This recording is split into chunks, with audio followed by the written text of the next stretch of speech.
নদীর পানি খাওয়া যায়, কিন্তু সাগরের পানি নোনতা, তাই খাওয়া যায় না।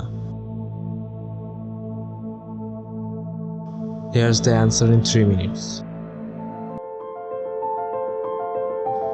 লবণকে গলাতে অনেক তাপমাত্রার প্রয়োজন হয়, আর গ্যাসে পরিণত করতে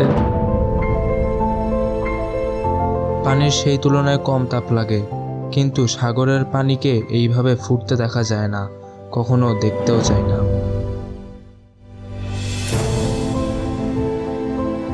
পানি বাতাসের সংস্পর্শে আসলে তা উবে যেতে শুরু করে।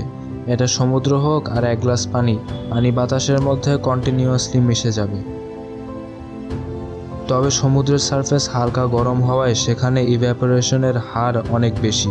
উবে যাওয়া পানি বাতাসের আর্দ্রতা তৈরি করে, এক পর্যায়ে মেঘে পরিণত হয়ে বাতাসের সাথে উড়তে থাকে আনটিল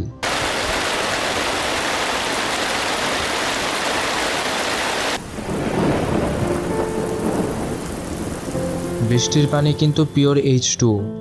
তবে নিচে আসতে আসতে বৃষ্টির ফোঁটাগুলো কার্বন ডাইঅক্সাইড আর এইরকম কিছু গ্যাসের সাথে মিশে অ্যাসিডিক হয়ে যায়। সামান্য অ্যাসিডিক হয় আর কি।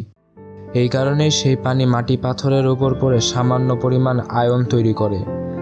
এই আয়নগুলোই মূলত লবণ, যা নিয়ে পানি নদীতে চলে আসে। তাই নদীর পানিতেও লবণ থাকে, কিন্তু তা খুব সামান্য পরিমাণের হওয়ায় আমরা তা বুঝতে পারি না। কিন্তু এই পানি যখন সমুদ্রে চলে যায় তখন সেই লবণ সমুদ্রেই থেকে যায়। এভাবে কোটি কোটি বছর ধরে সামান্য লবণ জমতে জমতে সাগরকে আজকের মতো লবণাক্ত করে তুলেছে। তবে আরও একটি জায়গা থেকে সাগরের লবণ আসে।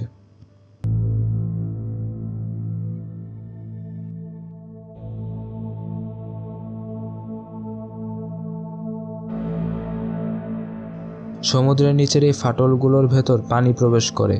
মাটির এত নিচে তাপমাত্রা অনেক বেশি হয়, সেখানকার আয়নগুলো পানির সাথে এভাবে বেরিয়ে আসে। এটিও সমুদ্রের এত লবণের আরেকটি উৎস। এভাবেই সাগরগুলো লবণাক্ত হয়েছে এবং প্রতিনিয়ত হচ্ছে।